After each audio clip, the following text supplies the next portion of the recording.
So hello everyone, welcome to Physics की दुनिया. My name is Mukesh Kumar Parsoya. I have completed my BTech from NIT Kurukshetra and I have secured AIR 233 in GATE 2023.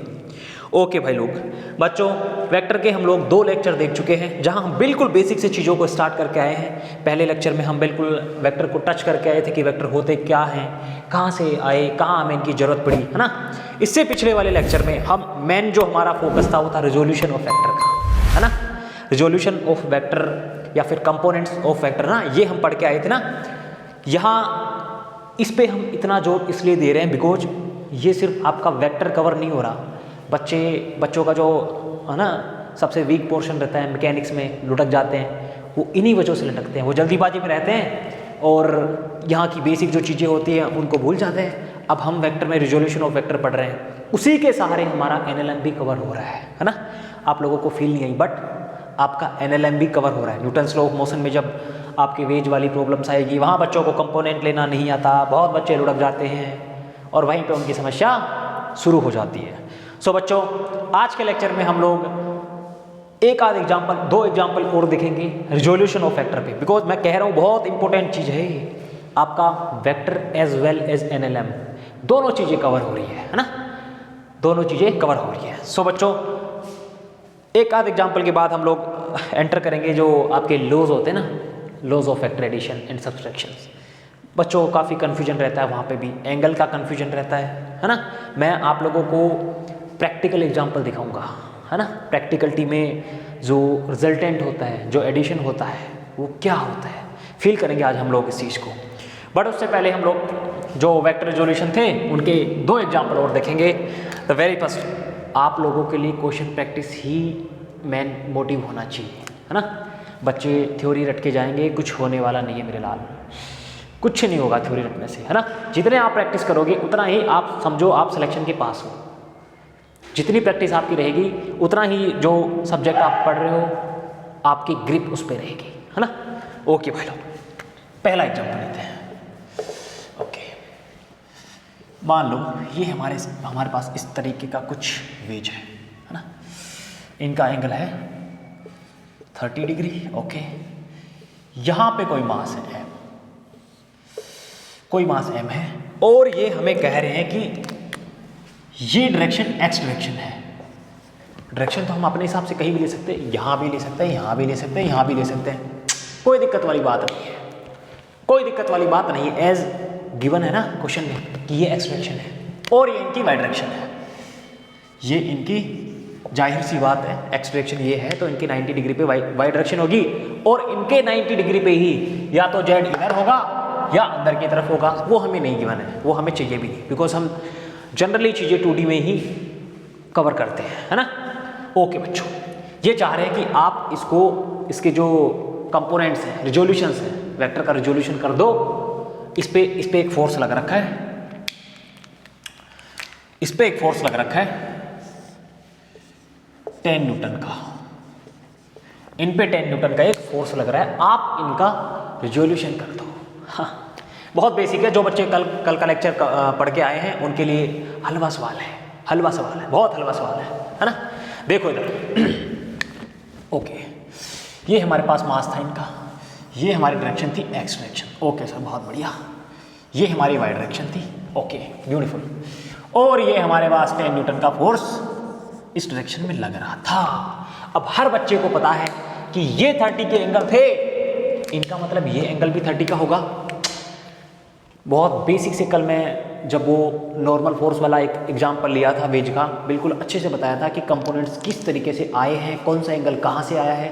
बहुत time दिया था मैंने उसको, इसी वजह से दिया था कि बच्चे उस पर अपनी ग्रिप बना पाए, है ना.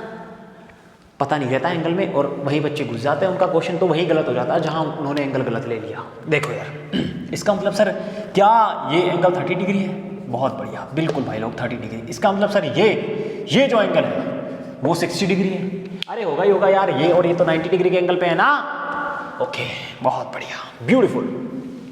अब देखो x डायरेक्शन हमारे पास है, ये रही सर, ये रही x डायरेक्शन, ये रही. देखो मुझे रिजोल्यूशन करना था फोर्स का, 10 न्यूटन फोर्स इधर लग रहा था. देखो लिटाना हो, जब जो कुछ दे रखा हो उसको लिटाना हो, जहां से वो उत्पन्न हुए हैं, जहां से वो पैदा हुए ना, देखो इनका एंगल ये रहा, ये क्या हुआ, ये रहा इनका एंगल, है ना, ये रहा इनका एंगल। अरे सर बहुत बढ़िया, अलग चीजें हो गई आज, झमेला हो गया। ये रहा इनका एंगल,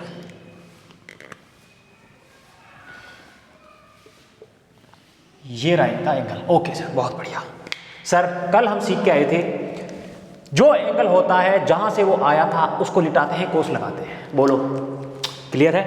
ओके, इसका मतलब इनका एक्स डायरेक्शन में, मैं यहां पे यदि लिखूं force in x direction is equals to कितना होगा बच्चों? 10 न्यूटन। ये थे, इनको जमीन पे लिटाए, 10 cos 30, beautiful, 10 cos 30 degree, beautiful. अब किस डायरेक्शन में है ये देखो, ये x है, ये y थे, इसका मतलब सर ये माइनस x है, मतलब ये माइनस x है, और वहां पे यूनिट वेक्टर क्या हुआ करते थे? माइनस आई। मैं कह रहा विद साइन जाओगे कहीं नहीं फंसोगे। बहुत बढ़िया, माइनस आई कैप, है ना, ये इनका हो गया काम। लो बच्चों इनको लिख दो, cos 30 equals to √3/2 i cap, और ये माइनस, मतलब सर -5 √3 आई कैप। एक्सट्रैक्शन में, एक्सट्रैक्शन में जो यहाँ नेगेटिव साइन है ना, उसका मतलब क्या है? नेगेटिव का मतलब सर ये नेगेटिव इनके साथ था, मतलब इनकी डायरेक्शन इस तरफ है, नेगेटिव एक्स में है इनकी डायरेक्शन। बहुत ब्यूटीफुल, ब्यूटीफुल। देखो यदि मैं इनको लिटा दिया मतलब कोस हो गया, खड़ा कर देंगे मतलब सर साइन आएगा। देखो वाई डायरेक्शन में फोर्स क्या था? ये लो, है ना, Fy यदि मैं लिखूं, इसका मतलब सर 10 न्यूटन का साइन वाला कंपोनेंट, है ना, 10 साइन 30 डिग्री, और कौन सा बच्चों? जे कैप। देखो प्लस है कि माइनस है? यहां होगा ये वेक्टर, ये यहां पे होगा, इसका मतलब सर पॉजिटिव वाई में है, प्लस जे आ गया, ऐसा कैसा। बहुत बढ़िया। हर बच्चे को पता है साइन 30 की वैल्यू 1/2 होती है। 1/2 रखूंगा, 10 से काटूंगा 5 आ जाएगा, 5 जे कैप। लो भाई लोग, या फिर सीधा लिखो 5 j cap, 5 j cap. Sir आप इसका मतलब हम इस फोर्स को इस तरीके से लिख सकते हैं, net force equals to Fxi plus Fy, कल बताया था, है ना। इसका मतलब sir -5 √3 i cap plus 5 j cap. कल मैं बताया था रिजल्टेंट तो सेम रहेगा। देख लो, निकालो इनका रिजल्टेंट, स्क्वायर करो इनका, हाँ 75, इनका स्क्वायर करेंगे 75 प्लस 5 का 25, 75 प्लस 25 कितने होंगे? 100, अंडर रूट करेंगे आएंगे 10। चीज़ें रियल है यार, जो चीज़ें रियल हैं उनको आप किसी तरीके से रिजोल्व करो, आप जो अप्लाई कर रहे हो वो सही होना चाहिए, फिर आप कुछ गलती नहीं कर रहे हैं, है ना। इसको जल्दी छापेंगे, उसके बाद एक एग्जाम्पल और देखेंगे। ओके माय डियर, एक एग्जाम्पल और लेते हैं, उसके बाद हाँ इसको यहीं क्लोज करेंगे, है ना, फिर हम आगे मूव करेंगे। ओके,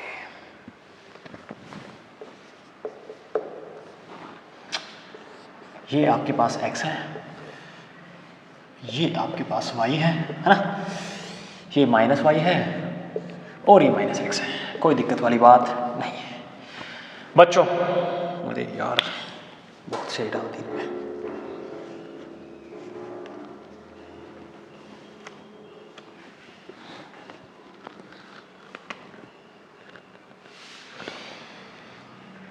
एक फोर्स है आपके पास, ये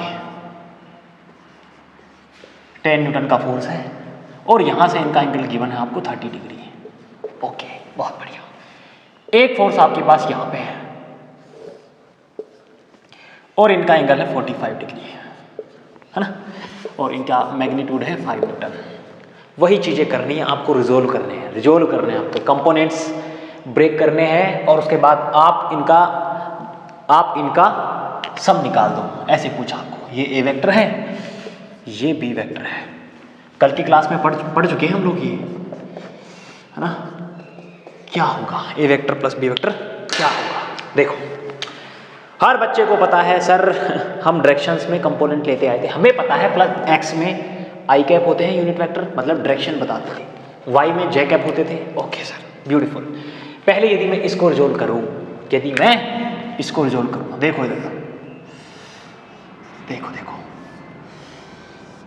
देखो, ये हमारे x थे, ये हमारे y थे। सर जो एंगल देखो यहाँ पे, ये वाला एंगल था, जहां से वो पैदा हुए थे उनको जब हम लिटाते थे कोस लगाते थे। इसका मतलब सर tan कोस 30 डिग्री, tan कोस 30 डिग्री किस डायरेक्शन में बच्चों? ऊपर की तरफ। देखो जिधर इनका हेड होता ना, उस टाइप से ही ये इनके कंपोनेंट आते हैं।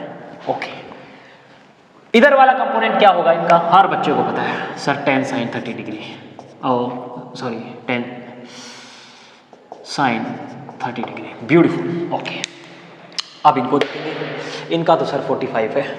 जब हम इनको लिटाएंगे, ये कोस आएंगे, ये साइन आएंगे, कोस आएंगे। ये देखो कितने आएंगे कोस ये थे, कितने आएंगे? 5 कोस 45 डिग्री। और इधर कितने आ जाएंगे? ये देखो 5 sine 45 degree, 5 sine 45 degree. Sir अब हम लोग इनकी वैल्यू रख लेते हैं, है ना। कोस 30 की वैल्यू हर बच्चे को पता है √3/2 होती है। 2 से 10 काटेंगे, 5 आएगा, 5√3 बच गया। बहुत बढ़िया। यहाँ इनकी वैल्यू हो जाएगी tan sin 30 की 5, ब्यूटीफुल। इनकी वैल्यू हो जाएगी 5/√2, है ना, और इनकी वैल्यू भी हो जाएगी 5/√2। ओके, बहुत बढ़िया सर, ब्यूटीफुल। अब हम इनको सोल्व करेंगे, है ना। चलो यहाँ पे मैंने 45 डिग्री का एंगल लिया था, है ना। आप लोग इनको सोल्व करोगे तो आपको आइडिया लग नहीं पाएगा कि एक्चुअल में बड़े हैं कौन से, है ना, बड़े हैं कौन से। बट कोई नहीं, it's okay, will cover it. अब हमें चाहिए था सर, अब हम जब समीशन लिखते थे, सम करते थे दो वेक्टर्स का, तो हम इनको रिजल्टेंट लिख देते थे। एक्स डायरेक्शन में एक्चुअल में लग कितना रहा है, और वाई डायरेक्शन में एक्चुअल में लग कितना रहा है। यहाँ देखो ये 5 है, इनमें 5/1.414 √2 की वैल्यू होती है ना। इसका मतलब सर ये ज़्यादा है। अरे यार ज़्यादा है, इसका मतलब नेट फोर्स किधर होगा? इस साइड होगा। ये 5 - 5/√2। लो भाई लोग, 5/√2 आई कैप लग गए नेट फोर्स। ओके, इनकी वैल्यू थी 5/√3 और इनकी वैल्यू है 5/√2। √2 की वैल्यू होती है 1.414। जब हम 5 को 1.414 से भाग देंगे, थोड़ा कॉमन सेंस लगा रहे हैं यहाँ पे, है ना। एक्चुअल कैलकुलेशन आपको करने की जरूरत है नहीं। 5/1.414 करेंगे सर, 5 में भाग देंगे, इसका मतलब आएगा तो कुछ कम ही। एक से बड़ी संख्या का किसी संख्या में भाग देंगे तो मतलब इनसे तो कुछ कम ही आएगा, है ना, इनसे तो कुछ कम ही आएगा। ओके, मतलब और इनको जब √3 से 1.73 से मल्टीपल करेंगे 5 को, इसका मतलब ये वैल्यू 5 से ज़्यादा आएंगी। मतलब सर ये वाली चीज़ ज़्यादा बड़ी है और ये छोटी है। रिजल्टेंट किधर हो गया भाई लोग? ये लो, इनका रिजल्टेंट ये हो गया 5/√3 माइनस 5/√2 जे कैप। अब हर बच्चे को पता है sir, A vector plus B vector हम लोग पढ़ते आए थे, ए वेक्टर प्लस बी वेक्टर हम लोग पढ़ते आए थे। जो हमारे कंपोनेंट्स हैं उनको एज इट इज आप रख दो। इसका मतलब 5 - 5/√2 आई कैप प्लस 5/√3 5/√2 जे कैप। ब्यूटीफुल। अगर यदि यही वैल्यू, ये वैल्यू ज़्यादा होती, ये वैल्यू कम होती, हम कह देते सर नेट फोर्स नीचे की तरफ है। ज़्यादा फोर्स किधर है? उस साइड हम जाएंगे, है ना। ज़्यादा फोर्स किधर है? उस साइड हम जा रहे हैं। इस लाइन का गहरा मतलब NLM में भी है ना। मैं कह रहा हूँ जिस साइड ज़्यादा फोर्स है हम उस साइड जाएंगे। इस लाइन का मतलब NLM में भी है। जब आएगी तब आप लोगों को बताऊंगा मैं, है ना। ओके बच्चों, ये हमारे इनका रिजल्टेंट हो गया। इनका सम हमें जो लिखना था वो हम इस तरीके से लिख पाएंगे। क्लियर है? क्लियर है ना। 4-5 एग्जाम्पल भी कर लिए हम लोगों ने। अब हर बच्चे को क्लियर होना ही चाहिए। और ये पहला था आप लोगों का रिजोल्यूशन ऑफ वेक्टर। आप उनको कंपोनेंट करके किस तरीके से सोल्व कर पा रहे हो बच्चों। अगले बोर्ड पे हम लोग देखेंगे vector addition, law of vector addition and subtraction, उनके जो रूल हैं, है ना, लॉज हैं, उन लॉज से हम कैसे चीज़ों को सोल्व करते हैं, है ना, वो अगले बोर्ड पे देखेंगे। और मैं आप लोगों को ये करके बताऊंगा कि जिस तरीके से हम ये करके आए हैं, हम उनका यूज करके भी यही रिजल्ट लेके आएंगे। चीज़ें सेम है, मैं कह रहा हूँ आप लोग जहाँ जो चीज़ें अप्लाई कर रहे हो वो आप सही अप्लाई करो, बस आपका आंसर बिल्कुल सही आएगा, है ना। अगले बोर्ड के हम लोग देखेंगे laws of vector addition and subtraction. छापो उसको। ओके माय डियर, अब हम लोग देखेंगे, अब हम लोग एंटर करेंगे laws of vector addition and subtractions, है ना। बच्चे क्या करते हैं, जो भी 11th क्लास के होते हैं, स्कूलिंग में होते हैं या फिर कहीं कोचिंग में होते हैं, वो पहले ही बुक्स में, बिकॉज ये चीज़ें बहुत पहले पेज पे आप लोगों को दिख जाती है, लॉज ऑफ वेक्टर एडिशन, है ना। उनके पीछे की कहानी बच्चों को क्लियर होती नहीं है और उनको बस वहाँ पे पढ़ा दिया जाता है, इस तरीके से कर लो, इस तरीके से कर लो। ऐसे चीज़ों पे ग्रिप बन नहीं पाती, है ना। अब हम लोगों के जितने बेसिक्स थे बिल्कुल क्लियर हो चुके हैं। हर बच्चा जो 2-2.5 लेक्चर हमारे हुए हैं अब तक, जितने बेसिक्स थे वेक्टर के, वो हम लोग क्लियर कर चुके। अब हम लोग देखेंगे laws of vector addition and subtraction. Heading डालेंगे laws of vector addition and subtraction. इनका मतलब है वेक्टर्स को जोड़ना और वेक्टर को घटाना। हम ऑलरेडी पढ़ के आ चुके हैं, है ना, कंपोनेंट्स करके हम पढ़ के आ चुके हैं ना। उन्हीं चीज़ों को बेस बना करके मैं आप लोगों को दिखाऊंगा, है ना, आप लोगों को दिखाऊंगा। देखो बच्चों, सर अब तक हम लोग पढ़ के आए थे, हमारे पास मैं कहूँ कोई वेक्टर था हमारे पास 3i + 4j। हम लोग क्या करते थे, मैं कहूँ आपके पास कोई वेक्टर था 3i + 4j, आप क्या करके आए थे, सर हम एक्सट्रैक्शन में 3 चले, जहाँ आए ये हमारे 3i हो गए, मतलब एक्सट्रैक्शन में सर 3 चले, बहुत बढ़िया, ब्यूटीफुल। इसके बाद क्या होता था, उसके बाद होता था सर अब हम वाई डायरेक्शन में 4 चले। यहाँ से देखो, वाई डायरेक्शन में 4 चले और ये हमारे थे 4j। और मैं कहता था आप इनका रिजल्टेंट निकालो, जो मैग्नीट्यूड होता था पाइथागोरस थ्योरम लगा करके आप निकाल के आए थे। सर हम बस इतना सा करते थे, ये करते थे, है ना, सिर्फ ये करते थे, बहुत बढ़िया, यही करते आए थे। अब तक बच्चे यही करते आए थे, है ना, आगे भी हम यही करेंगे, है ना। ये बिल्कुल बेसिक था, आप लोग इनका रिजल्टेंट निकाल के आए थे, जो आप R निकालते थे वो इनका रिजल्टेंट होता था, है ना।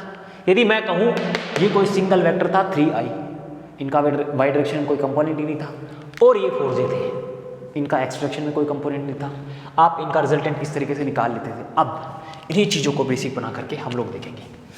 भाई लोग एक अच्छा सा एग्जाम्पल लेते हैं, है ना, एक अच्छा सा एग्जाम्पल लेते हैं। देखो इधर ये एक्सट्रैक्शन है और ये हमारी वाई डायरेक्शन है।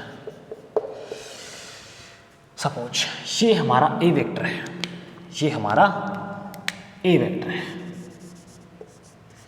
ये हमारे ए वेक्टर है यहाँ तक। हाँ, ध्यान से देखेंगे इसको, बहुत बिल्कुल बेसिक से देखेंगे इस कंसेप्ट को, उसके बाद बच्चों को डाउट रहेगा नहीं, ना, उसके बाद बच्चों को डाउट रहेगा नहीं। ओके सर, बहुत बढ़िया। अभी यदि मैं कहूँ ये वाला जो है, ये वाला वेक्टर है बी वेक्टर, ओके, बहुत बढ़िया, ब्यूटीफुल। और इनके बीच का जो एंगल है, वो है थीटा। ओके सर, अब आप बता क्यों रहे हो ये चीज़ें, पहले यहाँ पे हम लोग डिस्कस करेंगे कि जो laws of vector additions and subtractions होते थे, कितने टाइप के होते थे, क्या होता था बच्चों। इनमें सबसे पहला आता था ट्राइंगल लॉ।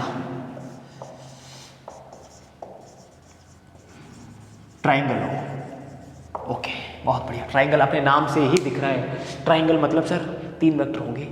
जब 3 वेक्टर होंगे तो ये चीज़ यकीन मानो कंफर्म है कि 2 वेक्टर हमें गिवन होंगे, तीसरा उनका रिजल्टेंट होगा। 3 वेक्टर जब आपस में एक दूसरे में मिल रहे हैं ना, तो तीसरा जो वेक्टर है वो उन 2 का रिजल्टेंट ही है हर जगह आप देखोगे। ओके सर, उसके बाद आता बच्चों पैरेललोग्राम। लो, पैरेललोग्राम होते क्या है? हर बच्चे को पता है पैरेललोग्राम क्या होता है। हिंदी में बोलते हैं उनको समांतर चतुर्भुज। समांतर चतुर्भुज जिनकी आमने सामने की जो आर्म्स हैं वो पैरेलल होती है, समांतर होती है। और समांतर है मतलब आमने सामने की डिस्टेंस भी बराबर होगी, है ना, वो पैरेललोग्राम है। वही चीज़ यहाँ पे है। अपने नाम से चीज़ें डिफाइन हो रही है। ट्राइंगल लो, मैं आपको बता चुका ट्राइंगल है, इसका मतलब सर वहाँ 3 वेक्टर होंगे, और यदि 3 वेक्टर हैं तो उनमें 2 ही वेक्टर होंगे गिवन, तीसरा तो उनका रिजल्टेंट ही होगा। वही हमें देखना है कि रिजल्टेंट होगा क्या, है ना। तो तीसरा होगा वो उन 2 वेक्टर का सम होगा, एडिशन होगा, बस इतना सा। उसके बाद आता है बच्चों एक लो और होता है जब वेक्टर्स की संख्या ये दोनों सिमिलर है 2 वेक्टर्स के लिए, फॉर 2 वेक्टर्स। जब वेक्टर्स 2 से ज़्यादा हो, पॉलीगन, उसको हम बोलते हैं पॉलीगन लो। जब वेक्टर्स की संख्या 2 से ज़्यादा हो उस कंडीशन को हम बोलते हैं पॉलीगन लो, पॉलीगन लो। ओके सर, बहुत बढ़िया, है ना। ये आप लोगों के लॉज ऑफ वेक्टर होते हैं। अपने नाम से चीज़ें डिफाइन हो रही है। ट्राइंगल लो मतलब सर मैक्सिमम 3 वेक्टर आएंगे। अब यदि 3 वेक्टर आ रहे हैं, वेक्टर तो 2 ही हैं, जो तीसरा है वो उनका समेशन है, पहले वाले और दूसरे वाले का सम है, ये कंफर्म है, आप यकीन मानो, है ना। पैरेललोग्राम सर चीज़ें तो सेम ही है, चीज़ें तो सेम ही है। जब ट्राइंगल लो को थोड़ा सा आगे बढ़ाया जाए, एक स्टेप आगे बढ़ा के देखें हम लोग अपनी बुद्धि लगा के, है ना, इधर से उधर चीज़ों को शिफ्ट करते हैं, बस हमारे पास पैरेललोग्राम लो आ जाते हैं, है ना। चीज़ें वही है, मैं कह रहा हूँ दोनों चीज़ें हैं फॉर 2 वेक्टर्स ओनली। तीसरा जो होगा उनका रिजल्टेंट होगा, तीसरा जो होगा वो उनका रिजल्टेंट होगा, है ना। उसके बाद जब वेक्टर्स की संख्या 2 से ज़्यादा हो जाती है, उस कंडीशन में आते हैं हमारे पास, उनको हम बोलते हैं पॉलीगन लो, है ना। बहुत कम यूज होता है पॉलीगन लो भी, but triangle low, parallelogram low use तो ये भी नहीं होते। हम तो जो पढ़ के आते हैं वही कर लेते हैं। बच्चों को जो चीज़ें आसान लगे ना, क्वेश्चन आप वहीं से करो। आप लोग प्रैक्टिस करोगे 5-10 क्वेश्चन, आपकी हैबिट बन जाएगी और आपको बिल्कुल अपने आप से फील आएगा कि हम हाँ सर ऐसे कर देते हैं, होता तो यही है ना। अभी तो मैं आप लोगों को जो इनका रिजल्टेंट होता है उनकी फील दिलाऊंगा। एक प्रैक्टिकल एग्जाम्पल लेंगे और हर बच्चा कहेगा यस सर हम देखे हैं, हम ऐसा ही देख के आए हैं, है ना। वो बाद में देखेंगे बच्चों। ये हमारे पास ए वेक्टर एंड बी वेक्टर है। अब आप हमें ए वेक्टर प्लस बी वेक्टर निकाल के बता दो, बस इतना सा काम है, इतना सा काम है। मतलब ए वेक्टर प्लस बी वेक्टर हमें निकालना है। बहुत पहले से हम ये काम करके आ चुके हैं, बहुत पहले से हम ये काम करके आ चुके हैं, है ना। ओके सर, यदि ये ए वेक्टर है, इसका मतलब सर यहाँ तक की डिस्टेंस है ए वेक्टर वाली, यहाँ तक की डिस्टेंस ए वेक्टर वाली है। और सर यदि मैं यहाँ पे एक लाइन खींच दूँ, यदि यहाँ पे एक लाइन खींच दूँ, पहले तो ए वेक्टर प्लस बी वेक्टर हर बच्चे को लिखना आता है सर। हम एक्स डायरेक्शन में कंपोनेंट लेंगे, वाई डायरेक्शन में लेंगे और उनको जोड़ के लिख देंगे, वही हमारा आंसर है, वही हमारा आंसर है। अब आप लोग यहाँ पे देखोगे कि उनको वेक्टर लो से किस तरीके से सोल्व करते हैं। ये एग्जाम्पल आप इनके रिजोल्यूशन से भी कर सकते हो, बहुत आसान है ना। अब इन्हीं चीज़ को मैं कह रहा था ना, आपको दोनों चीज़ों से करके बताऊंगा। देखो यहाँ पे लो भी आएंगे आपके, देखो सर ये बी वेक्टर लिटा दूंगा, जहाँ से एंगल आया था वहाँ लिटा दूंगा सर, बी cos थीटा लिख दूंगा, बहुत बढ़िया। ये वाली डिस्टेंस, ये वाला वेक्टर बी cos थीटा है, तो सर इसका मतलब ये बी साइन थीटा है। बिल्कुल बच्चों, ये बी साइन थीटा है ना, बी साइन थीटा है। Okay, beautiful. इसका मतलब सर अब हम लोग यदि लिखना चाहें A vector plus B vector, हम लोग तुरंत लिख देंगे sir A vector plus B cos theta I cap, extraction में है आई कैप। हर बच्चे को क्लियर होनी चाहिए ये चीज़ें, है ना। B cos theta I cap plus sir Y direction में देखो बी साइन थीटा है, वाई डायरेक्शन में बी साइन थीटा है, जे कैप। बहुत बढ़िया बच्चों, मान लो ये आपके 2 वेक्टर थे, आपने जब रिजल्टेंट निकाला था इनका, आपने जब इनका रिजल्टेंट निकाला था वो एक्चुअल में हो क्या रहा था, ए वेक्टर प्लस बी वेक्टर ही हो रहा था ना। इसका मतलब सर इनका रिजल्टेंट तो ये रहा, इनका रिजल्टेंट तो ये रहा। यदि मैं कहूँ ये आर वेक्टर है ना, ये आर वेक्टर है, ओके। इसका मतलब सर क्या इन दोनों का सम जो हम लिख के आए थे यही आर वेक्टर है? यस, यही आर वेक्टर है, यही आर वेक्टर है। अब हमसे बोले sir A vector plus B vector हमें किसी भी फॉर्म में दिए हो सकते हैं, हमें बिल्कुल नहीं पता कहाँ पे दे रखे हैं, हमें नहीं पता। बट आप लोगों को ये चीज़ बिल्कुल ध्यान देने वाली है कि जब भी वेक्टर इस टाइप से दे रखे हो आपको, तो आप ये नोट करोगे कि बी वेक्टर की जो टेल है ना, मैं आप लोगों को बताया था जबकि ये हेड होते हैं इनके और ये इनकी होती है टेल, ये इनकी होती है टेल। बी वेक्टर की टेल ए वेक्टर के हेड पे मैच होगी, है ना, ए वेक्टर के हेड पे मैच होगी। इसका मतलब सर आप यही कह रहे हो ये ए वेक्टर थे और ये बी वेक्टर थे और इनके देखो यहाँ पे टेल आ गई हेड पे, इनके हेड पे आ गई, है ना। वेक्टर लॉ में यही चीज़ें होंगी, वेक्टर लॉ में यही चीज़ें होंगी। जो हम कंपोनेंट्स करके आए थे बहुत आसान थी चीज़ें, बहुत आसान थी, रिजोल्यूशन करके आए थे, एक साथ दो दो चीज़ें हो रही थी, हमारा एनएलएम भी कवर हो रहा था और यहाँ पे ये चीज़ें भी कवर हो रही थी वेक्टर की भी। ओके बच्चों, अब हम लोग यदि इसका रिजल्टेंट निकालना चाहें, हमें पता है सर हम जब भी रिजल्टेंट निकालते हैं हम ये करते हैं A plus B cos theta का स्क्वायर, इनका whole square plus B sine theta का होल स्क्वायर। हर बच्चे को ये सोल्व करना आता है, ए प्लस बी का स्क्वायर आता है ना यार, okay. A square plus B square cos square theta plus 2ab cos theta plus B square sine square theta. Okay sir, बहुत बढ़िया, बहुत बढ़िया। यहाँ पे देखेंगे यदि मैं यहाँ पे बी स्क्वायर कॉमन ले लूँ, यदि मैं यहाँ पे बी स्क्वायर कॉमन ले लूँ, देखो इधर, देखो देखो देखो देखो, यदि मैं बी स्क्वायर कॉमन ले लूँ मेरे पास आएगा सर कोस square theta plus sign square theta, और इनकी वैल्यू होती है sign square theta plus cos square theta एक होता है। हर बच्चे को पता है ये चीज़, हर बच्चे को पता है। इसका मतलब सर आप ये कहना चाह रहे हो ए स्क्वायर प्लस बी स्क्वायर में कॉमन लिया, कोस square theta plus sign square theta मेरे पास आएगा। यहाँ पे लिखूंगा नहीं मैं यार, बहुत बेसिक चीज़ें हैं, कॉमन लेना हर बच्चे को आता है। इन दोनों को जब आप सोल्व करोगे आपके पास सिर्फ बी स्क्वायर आएगा, because sine square theta plus cos square theta equals to 1 और बी स्क्वायर से मल्टीपल करेंगे तो आएगा आपके पास B square plus 2ab cos theta. Beautiful. क्या यही इनका मैग्नीट्यूड है? क्या यही इनका मैग्नीट्यूड है? यस। ये फॉर्मूला आप लोगों को नींद में भी याद होना चाहिए, आप लोगों को नींद में भी याद होना चाहिए, है ना। इसको बिल्कुल अच्छे से बच्चे याद रखेंगे। क्या जिन बच्चों को डेरिवेशन से बचना है ना, ये जो हम डेराइव किए, ये मैं सिर्फ आप लोगों को बताया हूँ कि किस तरीके से चीज़ें आती हैं, किस तरीके से चीज़ें आती हैं। अब आगे की कहानी सुनेंगे। इसको मैं यहाँ से मिटा रहा हूँ, इसको पहले छाप लेंगे, पोज करके छाप लेंगे या फिर किसी तरीके से, है ना।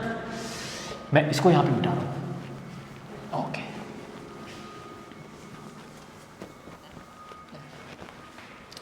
ना, ओके। देखो इधर, देखो इधर, ये हमारे हो गए रिजल्टेंट। मतलब सर ये अब तो हम लोग a प्लस बी वैक्टर का करके आए थे। अब यहाँ कॉमन सेंस लगाएंगे और कहेंगे सर हम यहाँ पाइथागोरस थ्योरम ही तो लगा के आए हैं। देखो ये ट्रायंगल बन रहा, फीलिंग लो यार, feeling low. a vector plus b cos theta का स्क्वायर, देखो, प्लस b साइन थीटा का स्क्वायर, देखो देखो देखो, यही तो होता था पाइथागोरस थ्योरम, यही होता था ना। इसका मतलब सर चीज़ें बिल्कुल बेसिक होंगी। अब एक जो कन्फ्यूजन बच्चों को होता है कि सर थीटा की वैल्यू क्या होती है ना। थीटा की वैल्यू बच्चों को कन्फ्यूजन रहता है। सीधा सीधा अपने बुद्धि में डाल लो, जिन दो वेक्टर के बीच में आपको थीटा निकालना है उनकी टेल आपस में मिली हुई रहनी चाहिए। बस बस बस बस, इतने में अपना काम हो जाएगा। जिन दो वेक्टर के बीच में एंगल आप लोगों को निकालना हो, ध्यान से सुनेंगे, यही पीछे रहते हैं बच्चे। अभी यहाँ आपको पता नहीं, यहाँ पे थीटा तो मैंने लिख दिया, कई बच्चे यहाँ पे थीटा की 90 माइनस थीटा है कुछ और ले लेते हैं, है ना। वो आगे क्वेश्चन जब आएंगे तब हम आपको बताऊंगा कि बच्चे गलती करते कहाँ हैं, है ना। अभी के लिए आप लोग ध्यान दो। अभी सोच रहे हो ना, ये दिखाऊंगा मैं आपको। अभी मैं कह रहा हूँ जिन दो वेक्टर के बीच में आप लोगों को थीटा देखना होता है उनकी आपस में टेल मिला दो, उनकी आपस में टेल मिला दो। ये इनके हेड थे, इधर जा रहे थे, ये इनके हेड थे, इधर जा रहे थे, उनके बीच का एंगल टेल से टेल मिला दो, उनके बीच का एंगल थीटा है और वही हमें लेना है ना। अब देखो इधर, बच्चों में कन्फ्यूजन रहेगा, सर आपने ये थीटा कहाँ टेल से टेल मिला दी। देखो इधर, मैं कहूँ यदि मैं कहूँ ये हमारे पास था ए वेक्टर, ये हमारे पास था ए वेक्टर, बहुत बढ़िया सर, बहुत बढ़िया। ये इनकी थी टेल, ये इनकी टेल थी। Okay sir, beautiful. ये हमारे पास थे बी वेक्टर, बी वेक्टर। मैं कह रहा हूं जिनके बीच में आपको एंगल किनके बीच में चाहिए, ए वेक्टर और बी वेक्टर के बीच में। जब दो ही वेक्टर गिवन है तो उनके बीच का ही एंगल की बातें होंगी ना यार, उनके बीच के ही एंगल की बातें होंगी ना। देखो ए वेक्टर आपके पास यहाँ पे ऑलरेडी है, ये मैं यहाँ पे इतना टाइम दे रहा हूँ इसलिए दे रहा हूँ ताकि बच्चे गलती ना करें। आगे बच्चे गलती करते हैं, आई नो, बहुत अच्छे से जानता हूँ बच्चे गलती करते हैं, है ना। देखो इधर, देखो इधर, ये ए वेक्टर ऐसे कैसे हमारे पास आ गए। मैं कह रहा हूँ जिन वेक्टर के बीच में आपको एंगल चाहिए उनकी टेल से टेल मिला दो। सर बी वेक्टर ये रहे और इनकी टेल ये रही थी, ये थी इनकी टेल, यही तो थी यार, ये तो इनके हेड थे और ये रही टेल। मैं कह रहा हूँ इसको उठाओ और यहाँ मिला दो, जिनके बीच का एंगल निकालना है उनकी टेल से टेल मिला दो। यहाँ से उठाओ, इनको यहाँ लाओ, टेल मिला दो, लो इनकी टेल से टेल मिला दी और ये वाला एंगल जो आ रहा था यही थीटा था। या फिर आप क्या करो, इन ए वेक्टर को उठा के यहाँ ले आओ, उठा के यहाँ ले आओ। देखो देखो देखो देखो, इनको मैं उठा के मान लो यहाँ लेके आ गया, ले आया, ये ए वेक्टर हमारे पास होगी। अब ये बी वेक्टर की टेल से टेल मिली। देखो देखो देखो, फीलिंग लाओ यार, बिना फीलिंग के कुछ नहीं होता, कुछ भी नहीं होता, वो भी नहीं होता, यहाँ भी कुछ नहीं होता। देखो बी वेक्टर को यहाँ पे मिला दिया हमने, टेल से टेल मिल गई। जहाँ कहीं भी आप लोगों को दो वेक्टर्स के बीच का एंगल निकालना है, देखना है, आप दोनों वेक्टर की टेल से टेल मिलाओगे, टेल से टेल मिलाओगे, बस बस इतना ही कंसेप्ट था। अब हमारा काम हो गया। पहली चीज आप लोग लिख चुके हैं, है ना। ये आप लोग अपने नोट्स में लिख लो कि किन्हीं दो वेक्टर के बीच में यदि हमें एंगल देखना हो तो हम उन दो वेक्टर के टेल से टेल मिला देते हैं। बस बस इतना काम कर रहा हूँ तो ओके। यहाँ मैं एक बार और रफ कर रहा हूँ, है ना, यहाँ मैं एक बार रफ कर रहा हूँ, इसको जल्दी छाप लेंगे, देख लेंगे एक तरीके से। Okay sir, okay okay. देखो अब यदि मैं कहूँ कि आप हमें रिजल्टेंट का एंगल बता दो सर, रिजल्टेंट का एंगल बता दो। ये भी तो कुछ एंगल बना रहा है, मैं कहूँ इसका एंगल अल्फा है, इनका एंगल अल्फा है, अल्फा है, फाई है, जो मर्जी मानो, कोई दिक्कत वाली बात नहीं है। ये फॉर्मूला और आगे वाला फॉर्मूला आपके काम आएगा। अब जो फॉर्मूले होगे ना, आप जहाँ मर्जी अप्लाई करो, आप सीधा आंसर लेके आओगे। ये ए प्लस बी वेक्टर का मैग्नीट्यूड है, ये ए प्लस बी वेक्टर आपके पास इनको जोड़ने से आते थे कंपोनेंट से। ओके, बहुत बढ़िया सर, बहुत बढ़िया। देखो इधर, यदि मैं कहूँ ये ट्राइंगल, ये है ना, ये ट्राइंगल, ये पूरा है ना, पूरा ट्राइंगल। देखो देखो अच्छे से देखो, क्या ये परपेंडिकुलर है, ये बेस हो गया इनका पूरा और ये इनका हाइपोटेन्यूज हो गया, हुआ कि नहीं हुआ। देखो इधर ये वाला एंगल, मैं कहूँ ये वाला एंगल, बिल्कुल बेसिक से चल रहे हैं हम लोग। अब इस वाले ट्राइंगल में यदि मैं टेन थीटा लगाऊं, सर टेन अल्फा क्या होता था, perpendicular by base, perpendicular by base. Sir इनमें परपेंडिकुलर क्या है, ये देखो, इसका मतलब बी साइन थीटा, या B sine theta divide by, sir base क्या है इनका, बेस देखो यहाँ पे ए था, ये बी कोस थीटा था, और ये पूरा जुड़ के हो जाएगा A vector plus B cos theta. हाँ ओके सर, बहुत बढ़िया, A plus B cos theta. Okay, बहुत बढ़िया, बहुत ही बढ़िया। ये इनके मैग्नीट्यूड होते थे, है ना, ये इनके मैग्नीट्यूड होते थे, यहाँ वेक्टर लगाने की जरूरत है नहीं हमें, इनके मैग्नीट्यूड होते थे। आपको पता है जो डिस्टेंस होती थी, वेक्टर की डिस्टेंस मतलब लंबाई, वेक्टर की लेंथ, वो उनका मैग्नीट्यूड दिखाती थी। कल के लेक्चर में हम लोग पढ़ चुके थे, परसों के लेक्चर में पढ़े थे या कल के में पढ़े थे, है ना। ओके बच्चों, ये दो फॉर्मूले आप लोगों के पास आ गए, ये दो फॉर्मूले आप लोगों के पास आ गए, बहुत बढ़िया। इसका मतलब सर अब हम कोई भी क्वेश्चन हो यहाँ से सोल्व कर सकते हैं, बिल्कुल कर सकते हो। आप लोगों को रिजल्टेंट या फिर a प्लस बी वेक्टर का मैग्नीट्यूड निकालना हो, है ना, आप सीधा ये फॉर्मूला लगाओगे √a², ये मैग्नीट्यूड है, ये भी मैग्नीट्यूड है, ये भी magnitude a² plus b² plus 2ab cos theta. नींद में भी आपको याद होना चाहिए। cos थीटा में बच्चे गलती करते हैं, मैं आपको बता चुका। थीटा निकालने का तरीका था, जिन दो वेक्टर के बीच का निकालते थे थीटा, उनकी टेल से टेल मिला दो, बस। कंसेप्ट क्लियर है। tan अल्फा की वैल्यू आप सीधा याद रखो, बहुत अच्छी बात है। बेसिक से चलोगे तो एक मिनट लगेगी, है ना, बट आप कॉम्पिटिशन्स की तैयारी कर रहे हो, इतना आप लोगों के पास टाइम होना नहीं चाहिए, होता नहीं है दरअसल पेपर में। आप इनको भी याद रखोगे, b sin theta upon a plus b cos theta, ये है और ये b ये रहे, b cos theta b sin theta. Okay clear है, इसको जल्दी छापेंगे, उसके बाद आगे बढ़ते हैं। ओके भाई लोग,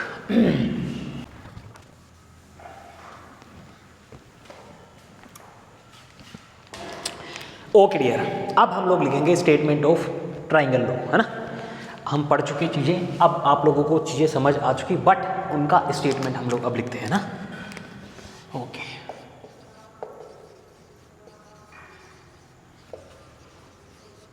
triangle law of factor addition, है ना। If two vectors a and b are joined together, है ना, if a and b vectors are joined, इस एक बार हिंदी में समझाता हूँ आप लोगों को, है ना, कुछ बच्चे जो हिंदी मीडियम के हैं उनको काफ़ी थोड़ी समस्या होगी। यदि दो वेक्टर a और b वेक्टर इस तरीके से ज्वाइन है कि a वेक्टर का जो हेड है वो b वेक्टर के टेल से जुड़ा हुआ है, a वेक्टर का हेड, या फिर ऐसे कहो कि b वेक्टर का जो टेल है a वेक्टर के हेड से जुड़ा हुआ है, तब उन दोनों वेक्टर का जो रिजल्टेंट होगा वो जो उन दोनों वेक्टर का जो रिजल्टेंट होगा वो उस ट्राइंगल को कंप्लीट करने पे, उस ये जो ट्राइंगल बन रहा है ना, दो आर्म, इस ट्राइंगल को कंप्लीट कर दूं मैं तो यहां से वहां खींच दूंगा। ट्राइंगल को कंप्लीट करने पे फ्रॉम टेल ऑफ ए पे tail of resultant and tail of B पे हेड ऑफ बी पे हेड ऑफ रिजल्टेंट, इस तरीके से, है ना, इस तरीके से बनना चाहिए।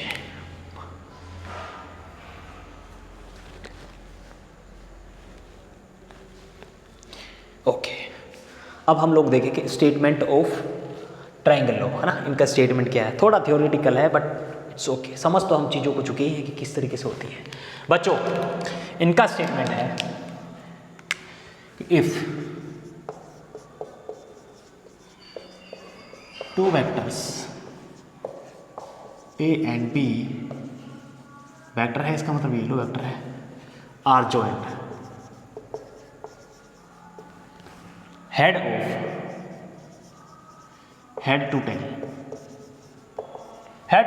मतलब सर दो वेक्टर्स हैं a और b, इस तरीके से जॉइंट है, हेड टू टेल, एक का हेड है दूसरे का टेल है, देखो इनका हेड है और इसका टेल है, इस तरीके से जॉइंट है। Then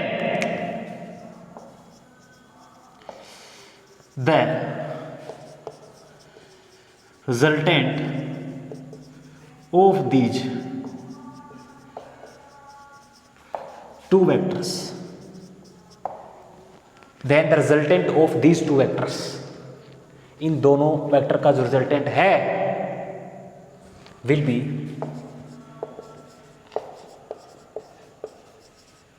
the third arm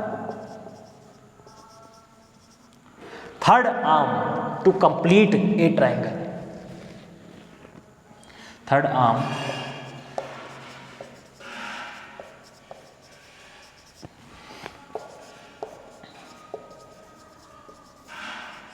okay, third arm to complete a triangle, जो टेल ऑफ ए से हेड ऑफ बी की तरफ होंगे। ट्राइंगल which is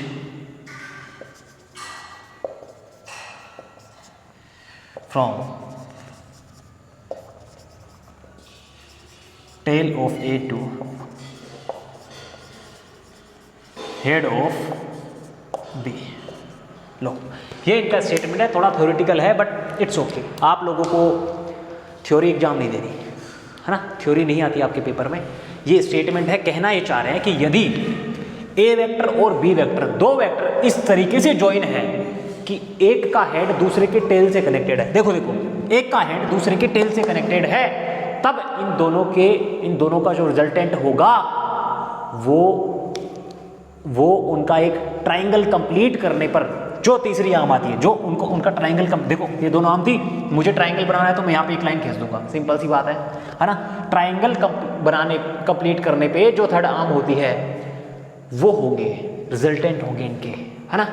और जिनकी direction tail of A to head of B होगी, tail of A to head of B होगी। कोई बात नहीं, स्टेटमेंट थोड़ा अजीब सा है, याद रहता है ठीक है, नहीं रहता ठीक है, कोई दिक्कत वाली बात नहीं है ना। आप लोगों को चीज़ें बस समझ आनी चाहिए किस तरीके से हम करते हैं। ओके बच्चों, अब यहाँ पे देखें ये टेन अल्फा एंगल क्या है। ये टेन अल्फा एंगल क्या था, इसलिए मैंने वहाँ पे मिटाया नहीं है, बिकॉज यहाँ पे आपकी दोनों चीज़ें कवर हो चुकी, पैरेललोग्राम भी है ना और ट्रायंगल भी। अभी पैरेललोग्राम का बस आपको 2 लाइनें खींचूंगा, पैरेललोग्राम समझ आएगा। देखो अल्फा एंगल क्या है, रिजल्टेंट का वेक्टर ए से एंगल है, angle of resultant with vector A.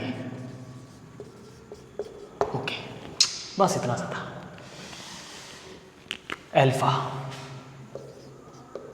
Alpha is angle of resultant with vector A, यहाँ पे सीधी सी बात ये थी। ओके बच्चों, अब मैं आप लोगों को एक आध प्रैक्टिस करवा देता हूँ, क्योंकि बच्चे जहाँ गलती करते हैं मेजरली है ना वो एंगल पे करते हैं, सो दैट बच्चों को आगे समस्या ना आए। ये देखो, ये भी मान लो हमारे पास इस तरीके से है, कुछ इस तरीके से है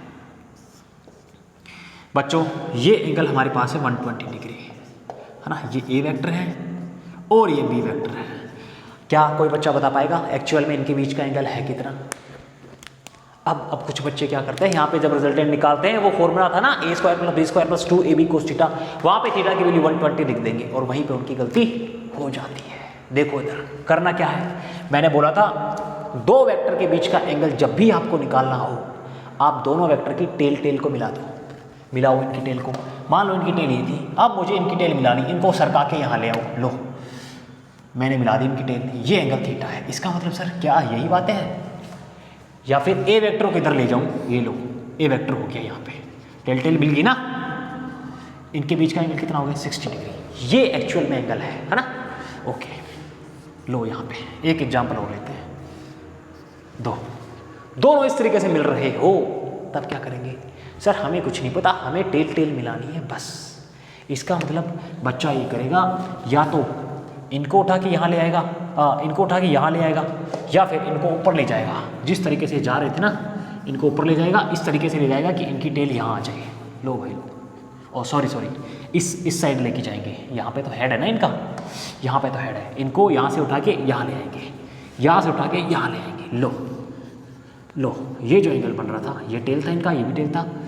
ये गलत है भाई लोग, ये गलत है ना, ये गलत था। ये देखो, ये इनका हेड था और ये इनका हेड था, दोनों आपस में मिल रहे थे। अभी यहाँ पे कुछ दिया नहीं हूँ, बट एंगल आप लोगों को निकालना आता ना। एक स्ट्रेट लाइन कहीं से बनेगी, एक दे रखा होगा, दूसरा आप 180 माइनस करके निकालोगे। इस तरीके से एंगल सबको निकालने आते हैं। आई होप सबको आते हैं सभी बच्चों को, है ना। ओके बच्चों, इस तरीके से हम लोग एंगल लेते हैं। बच्चे गलती कर देते हैं जल्दबाजी में, बट उनको ऐसी गलती करनी नहीं है। अब जब आपका एंगल सही है, तब आप रिजल्टेंट उस फॉर्मूले से निकालोगे, आपको कभी कंपोनेंट करने की जरूरत पड़ेगी नहीं, है ना। इसको मैं यहाँ पे मिटा रहा हूँ, ये जस्ट फॉर प्रैक्टिस था, ताकि एक आध चीज़ें आप देख लो तो थोड़ा आप लोगों को आइडिया लग जाए। ओके, अब हम लोग देखेंगे पैरेललोग्राम।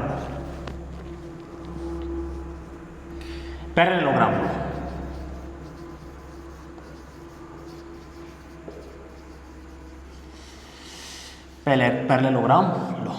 नाम से ही सब कुछ चीज़ें दिख रही है इनमें। पैरेललोग्राम में बोला था वहाँ पे समांतर चतुर्भुज, हर बच्चे को पता है पैरेललोग्राम क्या होता है। देखो बच्चों यहाँ पे ये ए वेक्टर थे, इसी एग्जाम्पल को लेंगे, इसीलिए मैं इसको मिटाया नहीं यहाँ से बिल्कुल भी, है ना। दोनों में ये ए वेक्टर हमारे थे, ए था, ओके बहुत बढ़िया। यहाँ से हमारे पास बी थे, यहाँ से हमारे पास बी थे। मैं बोला था ट्राइंगल लो को हम एक स्तर आगे लेके जाएंगे और हमारा पैरेललोग्राम लो बनेगा। ट्राइंगल को हम एक स्तर आगे लेके जाएंगे और हमारा पैरेललोग्राम बन जाएगा, है ना। ओके देखो, अब हमें नहीं पता सर रिजल्टेंट क्या था, हमें पता नहीं है, बिल्कुल पता नहीं है नाम है पैरेललोग्राम। यहाँ से आप एक काम करो, यहाँ से आप एक काम करो, ये जो थे इनको उठा के यहाँ ले आओ, ऐसे कैसे, इनको यहाँ से उठा के यहाँ पे ले आओ। लो बच्चों, मैं कहूँ कि ये एक्चुअल में जो थे वो यहाँ पे ऐसे थे। लो, जब हम एंगल निकालते तब यही तो करते थे, इनको उठा के लाए, टेल से टेल मिल गया, मतलब सर इनके बीच का एंगल भी हमें मिल गया कोई दिक्कत वाली बात है नहीं। या फिर हम यहाँ पे ये वाला एंगल देखते हैं, दोनों सेम आएंगे, कोई दिक्कत नहीं है। अब देखो एक काम और करो, सर पैरेललोग्राम तो बना ही नहीं, एक आंख और रह रही है ना। अब ये वाली जो है इनको उठा के ऊपर ले जाओ, इनको उठा के ऊपर ले जाओ। देखो देखो देखो, इस तरीके से, है ना। कहने का मतलब ये था, आप इस तरीके से चीज़ों को सोल्व करोगे। अब सर हम ये बताओ, आपने बता तो दिया, इसका मतलब क्या हुआ। हमें तो बात करनी थी रिजल्टेंट की, हमें तो ए वेक्टर प्लस बी वेक्टर चाहिए था और वो हमारा रिजल्टेंट होता था। हमें तो यहाँ पे कुछ मिला ही नहीं। मिलेगा, आप इस जो आपके पास पैरेललोग्राम आया ना उसका डायगोनल निकाल दो, बस बस डायगोनल। ये लो बच्चों, यही आपके रिजल्टेंट है, यही आपके रिजल्टेंट है, यही आपके रिजल्टेंट है। मैं बोला था रिजल्टेंट का ए वेक्टर के साथ जो एंगल बन रहा था, देखो ये ए वेक्टर थे और इनके साथ जो एंगल बन रहा था वो अल्फा था। बोलो था कि नहीं था, बोलो था कि नहीं था।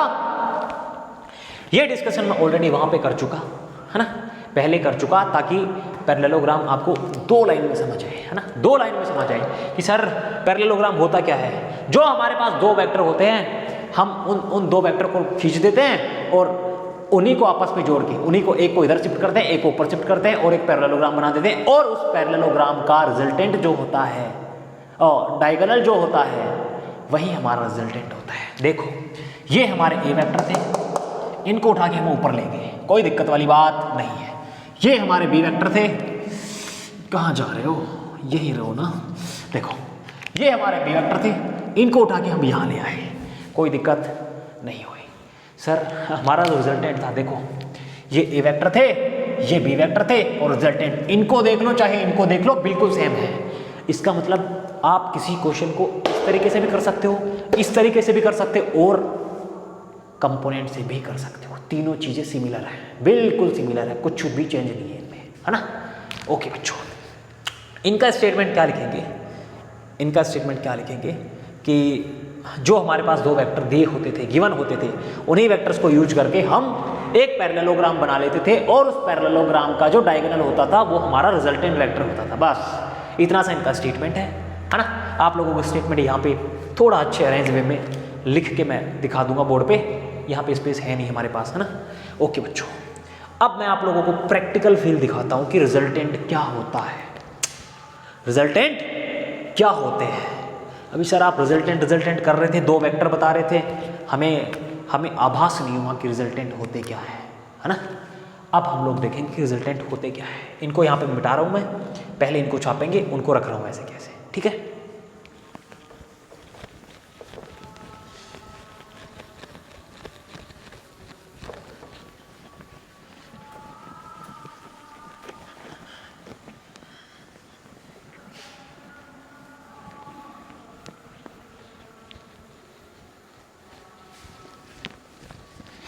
ओके, प्रैक्टिकल फील लेते हैं, एक अच्छा एग्जांपल लेंगे और उनसे हम प्रैक्टिकल फील लेंगे कि एक्चुअल में होता क्या, रिजल्टेंट होता क्या है, दो वेक्टर का सम होता क्या है। देखो सभी बच्चों ने बारिश होते हुए देखी है, सभी बच्चों ने बारिश होते हुए देखी है। देखिए सर, देखिए। ओके, ये यहाँ पे बादल थे, मैं कहूँ ये यहाँ पे बादल थे, है ना, ये यहाँ पे बादल थे। बारिश तो बारिश ऊपर से किस चीज़ को डालेंगे, बिल्कुल सीधी जाएगी जब तक उस पर इधर उधर कोई फोर्स ना लगे। बारिश होना चाहती है इस तरीके से, ये बारिश की बूंदें होना चाहती है, बट चाहकर भी वो ऐसी हो नहीं पाती। क्यों नहीं हो पाती? क्यों नहीं हो पाती? जब वो बारिश हो रही थी, हवा या तो इस साइड चल रही थी या इस साइड चल रही थी, जिधर मर्जी चल रही हो, वो बारिश की बूंदों को धकेल रही थी। ऐसा ही होता है ना, हवा की वजह से आप देखते होंगे बारिश तिरछी होती है, कभी सीधी नहीं होती, बहुत रेयर होता है। बिल्कुल सीधी तभी होगी जब हवा का ड्रैग फोर्स, मतलब एक फोर्स होता है हवा की जो द्वारा जो फोर्स लगता है उसको ड्रैग, एयर का ड्रैग बोलते हैं, है ना। ड्रैग मतलब रेजिस्टेंस होता है ना। वो बहुत आगे की चीज़ें हैं, आपके काम की नहीं है। बारिश एक्चुअल में होना ये ऐसे चाहती है, बारिश एक्चुअल में ऐसे होना इस तरीके से चाहती है, बट हवा तो सर यहाँ चल रही थी, और हवा हर जगह होती है, हवा हर जगह होती है। मैं कहूँ मान लो हवा ये चल रही थी, एयर, फोर्स बाय एयर, और इधर वेट ऑफ ड्रॉप्स, पानी की ड्रॉप का जो वेट था उसी की वजह से नीचे आती है यार, ग्रेविटेशनल एक्सेलरेशन, ग्रेविटी के कारण नीचे आती है, वरना तो ऊपर के ऊपर चली जाए, कोई दिक्कत वाली बात नहीं। सर पानी की बूंदें चाह रही थी इस तरीके से आना, बट हवा जब इधर फोर्स लगा रही थी तो पानी की बूंदें हमारे पास आती हैं इस तरीके से। देखा होगा बारिश तिरछी होती है, बारिश तिरछी होती है, बारिश तिरछी हुई। हम तो सिर्फ ये देखते थे कि बारिश तिरछी हुई है, अब पता लगा एक्चुअल में बारिश तिरछी किस वजह से होती थी। सर एक वेक्टर इधर होते थे, एक वेक्टर इधर होते थे, और बारिश होना चाहती थी इस तरफ होना चाहती थी, बट चीज़ें रिजल्टेंट ही होती है, चीज़ें रिजल्टेंट ही होती है। इन दोनों का जो रिजल्टेंट आ रहा था, बारिश की जो बूंदें थे उसी शेप में आ गई। कुछ फील हुआ? कुछ फील हुआ कि रिजल्टेंट क्या होता है? यहाँ देखते आ रहे थे यार रिजल्टेंट क्या होता था, क्या होता है रिजल्टेंट, है ना। एक शॉर्टकट इसका भी मैं बताऊंगा आप लोगों को, बच्चे है ना एक लाइन में खींच देंगे कि सर रिजल्टेंट कहाँ आएगा, हम बता देंगे कहाँ आएगा रिजल्टेंट, बिल्कुल अभी बताएंगे आप लोगों को। पहले ये फील करो कि सर बारिश होती थी तो वो एयर के ड्रैग की वजह से इधर जो वेक्टर होता था, इधर जो फोर्स लग रहा था, फोर्स का कोई वेक्टर था यार, इधर लग रहा था, पानी की बूंदें चाह रही थी इस तरफ सीधी आना, बट जो हवा का जो फोर्स लग रहा था वो पानी की बूंदों को इस तरीके से मोड़ दे रहा था, और बारिश इस तरीके से हो रही थी। ये रिजल्टेंट है, ये रिजल्टेंट ऑफ रेन है। पानी की बूंदें जो रिजल्टेंट रूप में यहाँ पे आ रही थी ना, वो ये है बच्चों। रिजल्टेंट का एयर के साथ एंगल लो बच्चों, ये लो tan अल्फा हमारा, ये मान लो एक ए वेक्टर था, ये बी वेक्टर था, लो ये फॉर्मूला एक आ गया। रिजल्टेंट कैसे निकालेंगे सर? रिजल्टेंट कैसे निकालेंगे? रिजल्टेंट ऐसे निकालेंगे, ये देखो ये एंगल था 90 डिग्री, हमारे पास था √a², मतलब सर मैं कहूँ ये ए वेक्टर था और ये बी वेक्टर था। हमारे पास फॉर्मूला आता था √a² + b² + 2ab cos theta. ये कोई कंसेप्ट नहीं है, यहाँ पे बस आप लोगों के लिए फील है दरअसल, है ना। रिजल्टेंट आया क्या है, रिजल्टेंट आया क्या है? बच्चे ऐसे भी सोचते होंगे ना कि दो सर हम रिजल्टेंट निकालते थे √² करके आप लिख देते थे। देखो इधर ए वेक्टर इनका स्क्वायर प्लस बी वेक्टर इनका square plus 2ab cos theta, ये थीटा की वैल्यू थी। दो वेक्टर के बीच में देखो, ये इनका टेल, ये इनका टेल, टेल के बीच में जो एंगल होता था वो थीटा था। यहाँ बहुत सारे कंसेप्ट, आपकी सारी चीज़ें रिवाइज हुई है, आपकी सारी चीज़ें रिवाइज हुई है। देखो हो गया, मतलब सर cos 90 डिग्री होता था 0, ये 0, इन दोनों को भी 0 कर देंगे, हमारे पास आएगा √a² + b²। Okay sir, done. आप अब हमें इसी चीज़ को पैरेललोग्राम लॉ में बना के दिखाओ। मैं क्या करूँगा भाई लोग, मैं क्या करूँगा, मान लो ये आपको इधर गिवन होते हैं, या फिर ऐसे भी है। पैरेललोग्राम आप लोगों को बनाना है सर, हम सीधा एक काम करेंगे, यहाँ एक वेक्टर खींचेंगे, यहाँ एक वेक्टर खींचेंगे, जो हमारे पास डायगोनल आ रहा था वो रिजल्टेंट था। बोलो है कि नहीं है? बस पैरेललोग्राम का मतलब है पैरेललोग्राम बनाना है, पैरेललोग्राम बनाना है, बस हो गया इनका काम, इतना सही था। अब देखो कि सर रिजल्टेंट एक्चुअल में होता किधर किधर है, हम कैसे डिसाइड करेंगे। जो दो वेक्टर होते हैं, कोई भी दो वेक्टर देख लो, जहां मर्जी देख लो, कहीं भी, एक का हेड इधर है और दूसरे का हेड इधर है, तो उनके बीच का रिजल्टेंट होगा वो इन दोनों के बीच में ही कहीं होगा, इन दोनों के बीच में। देखो इधर मैं कहूँ सर ये ए वेक्टर था और ये बी वेक्टर था, अब इनका जो रिजल्टेंट वेक्टर आएगा वो कहीं इन दोनों के बीच में ही होगा, इन दोनों के बीच में ही होगा, इन दोनों के बीच में ही होगा। कैसे निकालेंगे सर, हमें पता नहीं था, हमें पता नहीं था कि रिजल्टेंट कैसे निकालेंगे, बट हमें ये पता है ये ए वेक्टर था, ये बी वेक्टर था। हम पैरेललोग्राम लगाएंगे, हम पैरेललोग्राम लगाएंगे। पहले पैरेललोग्राम दिखा रहा हूँ, उसके बाद आपको ट्राइंगल भी दिखाऊंगा, यहीं पे कुछ चीज़ें आपकी सोल्व हो जाएंगी।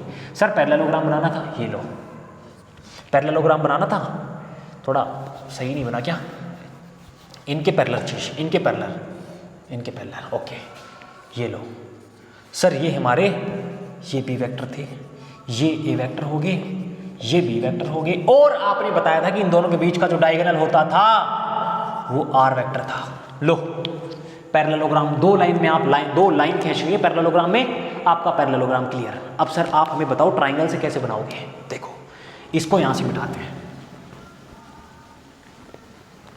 फीलिंग लेके जाओ यार, फीलिंग लेके जाओ, है ना, फीलिंग बहुत जरूरी है। आप पढ़ रहे हो, चीजें आती है, कोई दिक्कत वाली बात नहीं है। आपके पास था ए वेक्टर इधर था, है ना, ए वेक्टर इधर था और बी वेक्टर इधर था, बी वेक्टर इधर था, बी वेक्टर इधर था, ओके।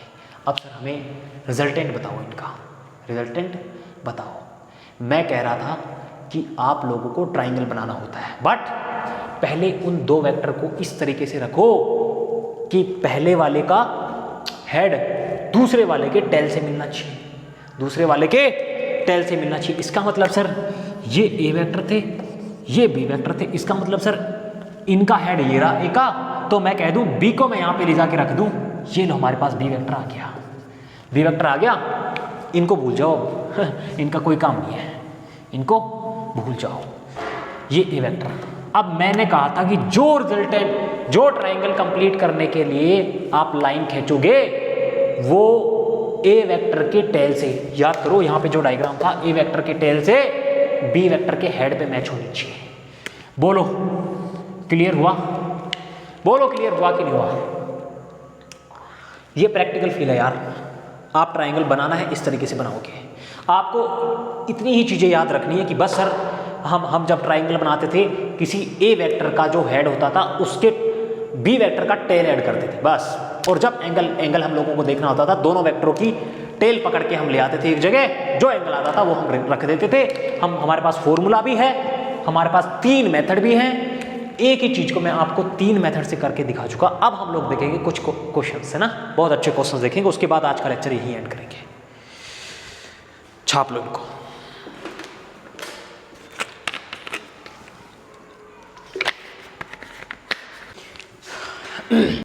ओके बच्चों, अब हम लोग एक आध क्वेश्चन देखेंगे, आज का लेक्चर यही एंड करेंगे। तो बहुत अच्छे क्वेश्चंस हैं, एक आध वो देखेंगे, है ना। क्वेश्चन आपको स्क्रीन पे विजिबल होगा ना, डिक्टेट कर रहा हूं। A bird moves from point 1 -2 3 2 4 2 3, okay. मैं कहूं पॉइंट 1 ए जो था 1 -2 3 2 बी, मैं कह दूं बी है मेरे पास 4 2 3, ओके सर बहुत बढ़िया। If the speed of the bird is 10 metre per second, इसका मतलब सर स्पीड मैग्नीट्यूड गिवन है ना, 10 metre per second, 10 metre per second.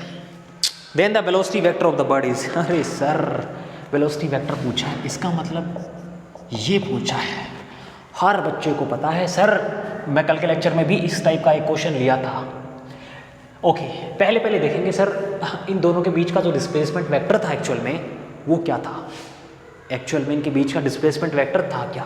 मैं कहूँगा डी वेक्टर विल बी, आप सभी बच्चों को पता है, इनमें से इनको माइनस करके रखते थे, क्या हो जाएगा ये 4 - 1 = 3i plus 2 minus minus 2, 2 minus minus 2, इसका मतलब 2 माइनस माइनस प्लस हो गए, ये होंगे 4g, और 3 माइनस 3 0 हो गए। चलो जी, इनका काम खत्म। अब आप ऑप्शन में देखोगे सर डिस्प्लेसमेंट वेक्टर आ गया, कुछ बच्चे यहीं से क्लिक मार देंगे, लो डी पे, के का रोल ही नहीं है ना, हटाओ, अपनी बुद्धि लगाओगे, टाइम बचाओगे। देखो ए ऑप्शन में, बी ऑप्शन में, सी ऑप्शन, अच्छा गिवन है यार, सी और डी में गिवन है ना, ओके, ए और बी दोनों निकल गए बाहर। अब आंसर है सी और डी में से। ऐसे तो एलिमिनेट तो करते हो ना। हर बच्चे को पता है हम वेक्टर लिखते थे सर, वेक्टर के पास मैग्नीट्यूड होता था और उनकी डायरेक्शन भी होती थी, उनकी डायरेक्शन भी होती थी। ओके, मैग्नीट्यूड हमारे पास था। पहले यदि मैं कहूँ सर मैं डायरेक्शन निकालना चाहता था, तो जो वेक्टर था हमारे पास डिस्प्लेसमेंट वेक्टर है ना, 3i plus 4j divide by, हर बच्चे को पता ना vector divide by under root of I के साथ वाला जो है उसका स्क्वायर प्लस जे के साथ वाला उसका स्क्वायर, मैग्नीट्यूड है ना, हर बच्चे को आना चाहिए। हर यूनिट वेक्टर कल भी पढ़ाया था मैं, पिछले लेक्चर में भी पढ़ाया था, सो दैट बच्चे ट्रबल में ना आए, है ना। अभी कुछ बच्चे यहाँ लटक जाएंगे, सर ये क्या वी के ऊपर आपने टोपी उड़ा दी, है ना। देखो रूट ओवर मतलब 9 प्लस 16 कितना हो गया 25, इनकी वैल्यू आ गई 3i plus 4j divide by 5। बहुत बढ़िया सर, बहुत बढ़िया। यहाँ से हमें चाहिए था वी वेक्टर।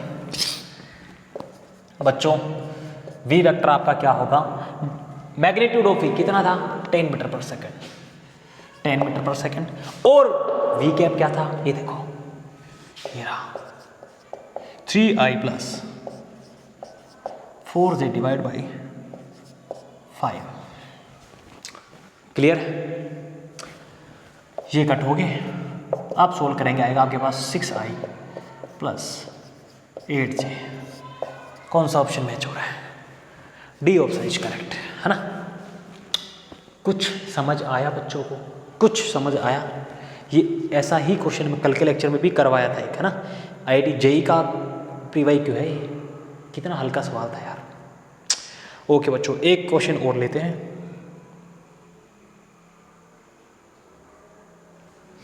एक क्वेश्चन और लेते हैं, यहाँ पे हो जाएगा। पहले इसको छाप लो सो दैट पूरा बोर्ड हमारे पास कवर होगा ना। ओके, एक क्वेश्चन और देखेंगे ना, जेई का PYQ है, थोड़ा अच्छा क्वेश्चन है इसलिए ले रहे हैं हम लोग। क्वेश्चन आपको वहाँ स्क्रीन पे विजिबल होगा। अरे यार चीटियाँ कहाँ से आ गई। बच्चों देखो, the resultant of two forces one double the other in magnitude. दो फोर्सेज हैं, है ना, दो फोर्सेज हैं। Resultant of two forces one double to the other in magnitude is perpendicular to the smaller of the two forces, the angle between the two forces. अच्छा, ये कहना क्या चाह रहे हैं, ये कह रहे हैं ये कोई फोर्स है, कोई फोर्स है F1, है ना, कोई फोर्स है आपके पास F1 एंड F2, और ये कह रहे हैं कि एक स्मॉलर है और जो दूसरा फोर्स है वो डबल है पहले वाले का। मैं कहूँ F2 इक्वल्स टू 2F1, कह रहा हूँ ऐसा, मान लिया मैंने ये F1 है, और वह कह रहे हैं कि जो आपका रिजल्टेंट है, जो आपका रिजल्टेंट है वो स्मॉलर फोर्स के परपेंडिकुलर है। इसका मतलब सर ये इनके रिजल्टेंट हैं और मैं कहूँ ये इनके F2 हो गए। लो, बहुत बेसिक सी कहानी थी इनके पीछे, बहुत छोटे क्वेश्चन थे, बट अच्छा क्वेश्चन है, बहुत अच्छा क्वेश्चन है। दो तरीकों से हम इसको सोल्व करेंगे, है ना। वो कह रहे थे स्मॉलर के परपेंडिकुलर 90 डिग्री। मैं यदि कहूँ ये F है तो ये हो जाएंगे 2F। हर बच्चे को पता है, कोई दिक्कत वाली बात है नहीं। बच्चों यदि मैं कहूँ ये एंगल अल्फा है और Fn और F2 के बीच का एंगल यदि थीटा है, दो वेक्टर के बीच का एंगल थीटा है, तो ये क्या हो जाएगा tan थीटा बराबर, सॉरी tan अल्फा की वैल्यू यदि मैं निकालना चाहूँ, tan अल्फा बराबर, अभी फॉर्मूला वहाँ पे देखा था आप लोगों ने, है ना, b cos थीटा, मतलब sir 2F cos theta divided by 2F cos theta divide by 2F cos theta divide by a plus a मतलब sir F1 plus 2F cos theta. बहुत बढ़िया सर, बहुत बढ़िया, है ना। अब देखो अल्फा एंगल क्या था, जो रिजल्टेंट था उसका a वेक्टर से एंगल, ये देखो इनकी वैल्यू है 90 डिग्री। मैं कहूँ ये a वेक्टर है हमारे पास, और ये बी वेक्टर है। आप लोगों को थोड़ा क्लियर होगा, है ना। तो रिजल्टेंट का जो एंगल हो रहा था हमारे पास स्मॉलर ए वेक्टर के साथ, वो था अल्फा। अल्फा की वैल्यू थी बच्चों 90 डिग्री। मैं यहाँ पे लिखूँ tan 90 डिग्री बराबर 2f cos theta divide by f plus 2f cos theta, है ना। अब देखो tan 90 बराबर होता है इनफाइनाइट। इसका मतलब सर यहाँ इनफाइनाइट तभी बन सकता है जब ये जीरो होंगे। Anything divide by zero is infinite, है ना। यही तो होता है। एक्चुअल में इनफाइनाइट कुछ होता नहीं है, नॉट डिफाइन होता है ना। बट ये तभी पॉसिबल है जब आप इनमें जीरो का भाग दो। इसका मतलब sir f plus 2f cos theta बराबर जीरो, क्या ऐसे कहना चाह रहे हो? यस, f से f घट गए, मतलब क्या बचा 1 plus 2 cos theta equals to zero. यहाँ से हम लोग आगे बढ़ेंगे और लिखेंगे 2 कोस थीटा इक्वल्स टू -1। यहाँ देखो कोस थीटा इक्वल्स टू -1/2। और यहाँ से हर बच्चे को पता है सर आगे माइनस की वैल्यू आ रही है, थीटा बराबर हो जाएगा हमारे पास कोस इनवर्स -1/2, जिनकी वैल्यू हमारे पास होती है 120 डिग्री। 120 डिग्री होती है ना कोस -1/2 की वैल्यू, या फिर कोस 120 की वैल्यू जो होती है -1/2।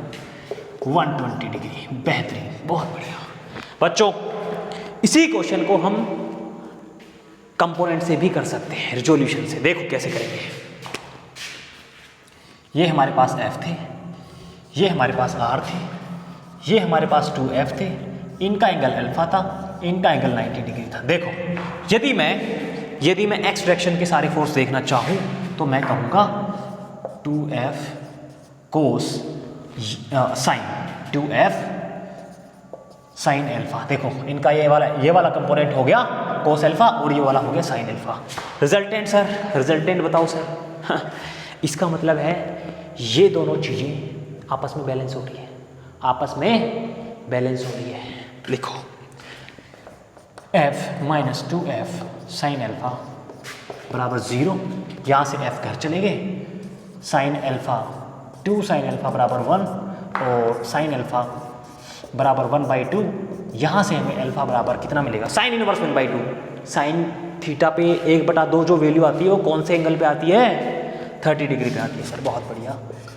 और जो हमारा जो एक्चुअल में एंगल था वो ये था, ये था 90 प्लस अल्फा। इसका मतलब सर क्या ये एंगल 90 प्लस 30 120 डिग्री है? बिल्कुल बच्चों। लो, दो तरीकों से आपको इस क्वेश्चन को सोल्व कर सकते थे ना। बहुत बेसिक था, बहुत बेसिक क्वेश्चन था। सो भाई लोग आज का लेक्चर हम लोग यही एंड करेंगे, है ना।